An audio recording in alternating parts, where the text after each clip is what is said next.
Daniel, a demissão do Gonçalves Dias, ela aconteceu durante a reunião de emergência com Lula. Ele não pôde ir para o Congresso, que ele estava doente, mas foi a reunião de emergência com Lula. Então, no mínimo, aí eu tenho mais um crime, né? Falsidade ideológica.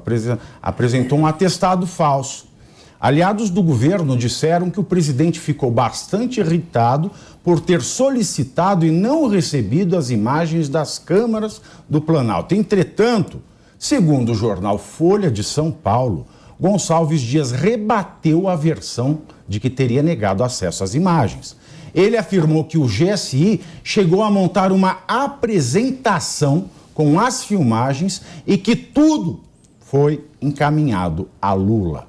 Também receberam as imagens o STF, a Polícia Federal, o Exército e a Polícia Militar do Distrito Federal. Lembrando mais uma vez que Gonçalves Dias tem uma relação de amizade e confiança de mais de 20 anos com o presidente Lula e foi responsável pela segurança pessoal de Lula nos primeiros mandatos de presidente e em 2003, de 2003 a 2009, e também foi secretário de Segurança da Presidência da República. Bom, Daniel, nós vimos aí, Flávio Dino, ele está envolvido até o pescoço. Porque como chefe da Polícia Federal, se a Polícia Federal não fez a oitiva, aí sim é um caso de armação da Polícia Federal. Se a PGR, tendo visto todo o material, porque é função do PGR, ver o material e o relatório, às vezes o relatório, ele não está de encontro com as provas que estão no inquérito. Aí o PGR, ele tem que olhar, a função dele é a seguinte, se ele não sabe trabalhar, fica aqui a dica. Um PGR em caso criminal, o senhor Augusto Aras faz assim, como qualquer bom promotor de justiça na seara penal. Você recebe da polícia um relatório, que é um resumo, dizendo que se deve proceder ou não com a acusação do suspeito e as provas que embasam esse relatório. O bom promotor de justiça, se ele quer promover a justiça e não a injustiça, ele olha o relatório e coteja e compara, vê se está tudo realmente fundado ali nas provas.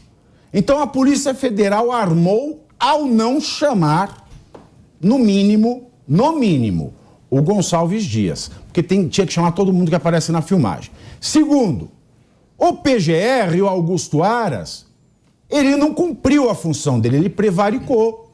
Ele olhou o relatório e não notou, né? Que são imagens, né? Ele não notou que ali não foi feita a investigação completa. Porque o bom promotor, quando ele olha e vê que isso acontece, ele devolve para a polícia e fala, olha, prazo complementar para você entregar porque está faltando isso.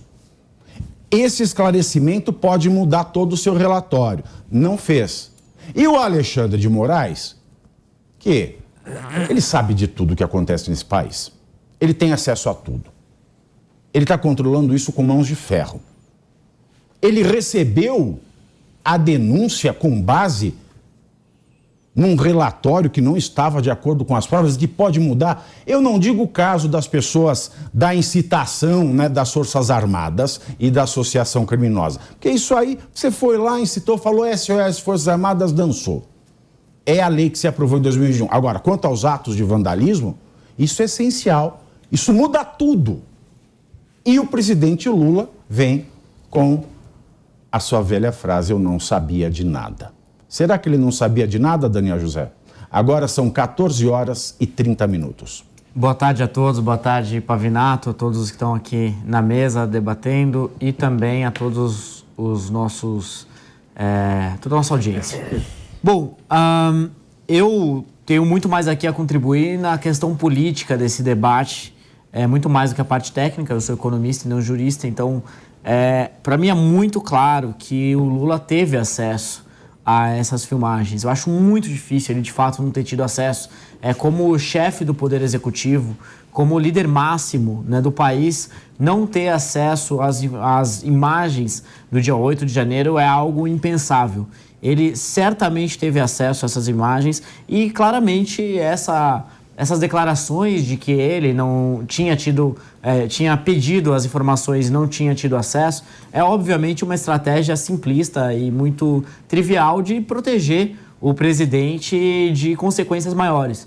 Então, no meu ponto de vista, é muito difícil considerar o fato do Lula não ter tido acesso a essas imagens. Ele teve. Eu recebi, assim como o Thiago, eu recebi também nas minhas redes sociais muitas mensagens de pessoas relativizando o que aconteceu, relativizando as imagens, dizendo que não era tão importante. Se não fosse tão importante, o ministro do GSI não teria sido demitido, né? Não é que ele se demitiu, ele foi demitido, obviamente, depois da reunião com os ministros e o presidente. Se não fosse trivial, ele não teria sido demitido, sobretudo uma pessoa de confiança, de relacionamento de muitas décadas com o presidente. Eu acho que é importante, às vezes, a gente, para ter uma perspectiva melhor do que são essas imagens, do que aconteceu no dia 8 de janeiro, eu acho que vale a pena fazer um paralelo como outros países reagiriam ao ataque semelhante. Né? Como será que o exército americano reagiria a uma invasão à Casa Branca? É assim que a gente tem que pensar, porque o Palácio do Planalto nada mais é do que a nossa versão da Casa Branca. Então, como o Exército, como que a Guarda reagiria a invasores que estavam depredando o prédio? Obviamente com muita truculência, porque é essa maneira de fazer quando é um prédio público, quando é a sede do Poder Executivo do país. Então, a maneira de reagir razoável é utilizando a força de todas as maneiras necessárias para preservar o ambiente, para preservar a instituição da presidência da República.